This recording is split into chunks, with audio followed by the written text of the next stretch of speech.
Assalamualaikum dan salam sejahtera. Saya Wafda Al-Hafiyah, wartawan cilik Sekapas TV PSSS Gedung Kapas Kuala Terengganu. Terima kasih kerana terus bersama kami. Seterusnya, mari kita ikuti laporan berita yang disediakan. Telah berlangsung program pemeriksaan kesihatan murid bertempat di Dewan Ibnu Sina bermula seawal jam 8.30 pagi. Program anjuran unit perkhidmatan kesihatan sekolah ini melibatkan murid prasekolah tahun 1 dan tahun 6. Antara aktiviti yang dijalankan ialah suntikan imunisasi, pemeriksaan kesihatan serta suntikan HPV bagi murid perempuan. Program ini bertujuan memastikan tahap kesihatan murid sentiasa terjaga di samping meningkatkan kesedaran tentang kepentingan penjagaan kesihatan sejak di bangku sekolah. Kerjasama para guru yang sentiasa bersama murid sepanjang program ini turut membantu melancarkan perjalanan aktiviti. Assalamualaikum, Doktor. Waalaikumsalam warahmatullahi wabarakatuh. Boleh Doktor perkenalkan diri? Nama saya Dr. Jasmine Rawaida daripada Unit Perkhidmatan Kesihatan Sekolah PKDKT pada tahun inilah. Apakah tujuan Doktor datang ke Gedung Kapas?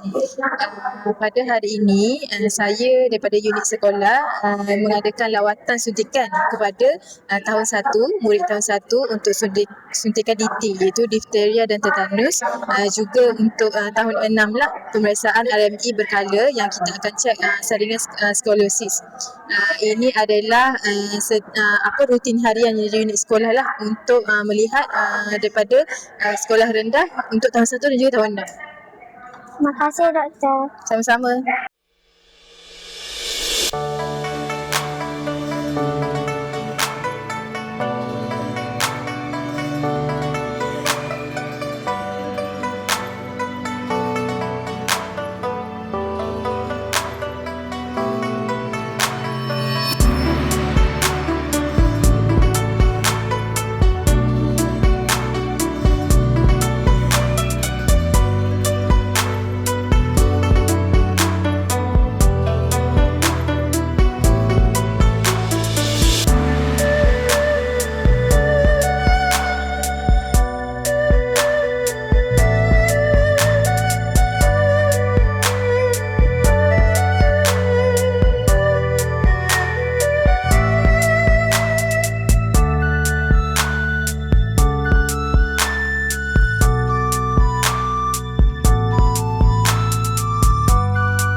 Sekian sahaja laporan kami untuk kali ini. Terima kasih kerana menonton Sekapas TV. Saya, Wafda Al-Hafiyah, wartawan cilik mengakhiri siaran. Jumpa lagi di laporan akan datang. Jangan lupa like, komen, share dan subscribe di Sekapas TV channel. Bye-bye.